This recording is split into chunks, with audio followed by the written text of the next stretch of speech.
back to our immigration conversation. Nira, you were saying. I was just saying that essentially, I think what's happening here with blaming immigrants is really to hide responsibility. And that actually came out in the hearing. The whole question was, are the tariffs increasing the costs? And we know that tariffs are increasing costs by $17,000 for every new home, and 450,000 homes will not be built because of the tariffs. So I actually think that entire exchange was entirely because they're defensive on tariffs. Scott? I would ask if you know how much housing costs went up during the Biden years.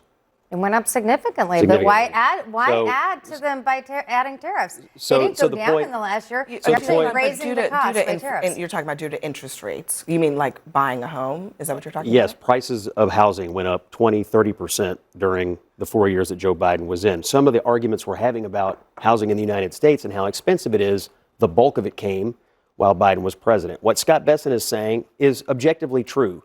We do have a housing shortage in this country. So we already have too few domiciles for the people who are here.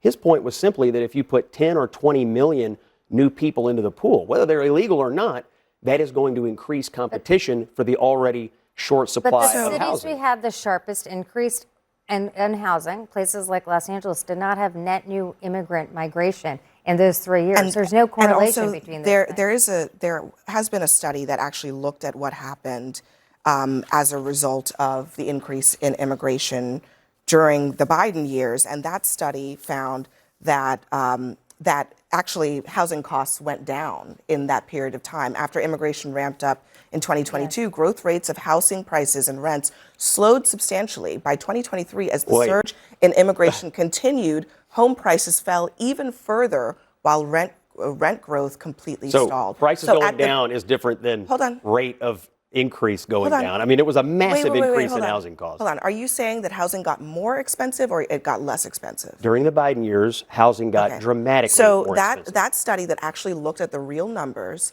said that even while there was massive, to your point, immigration into this country, maybe legal and illegal, housing prices, rent went down, housing prices went down. No, that's not what it says, Abby. You said the rate went down. That's different than saying the price went down. But during the Biden years, when we had a spike in Sure. But look, let me just broaden the point. Scott, because I don't understand. The point is the effectively rate just of supply housing and demand. increases going down still doesn't prove your point. If you're claiming that immigration is driving a faster growth in prices, it doesn't help your point that the rate slowed down. I will tell you what my point is.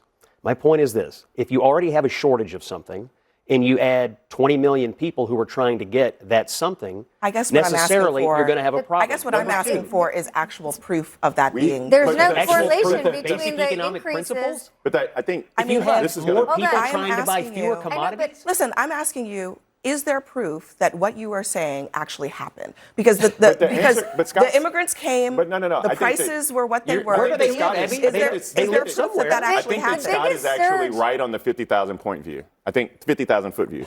That is actually true. The reason that we have a supply problem in this country. Correct. The only way that we make houses more affordable is by doing something that Kamala Harris said that actually Donald Trump kind of repeated and stole, which is to increase the supply. That is a fact. You have to increase the supply.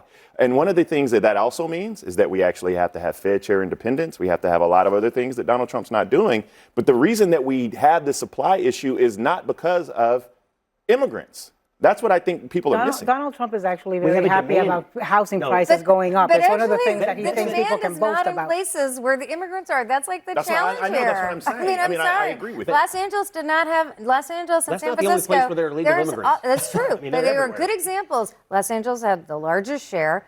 Phoenix had large increases. And they did not have net increases in immigrants, undocumented or legal immigrants in those periods. All right, next for us, the panel's going to give us their nightcaps freestyle edition. We'll be right back.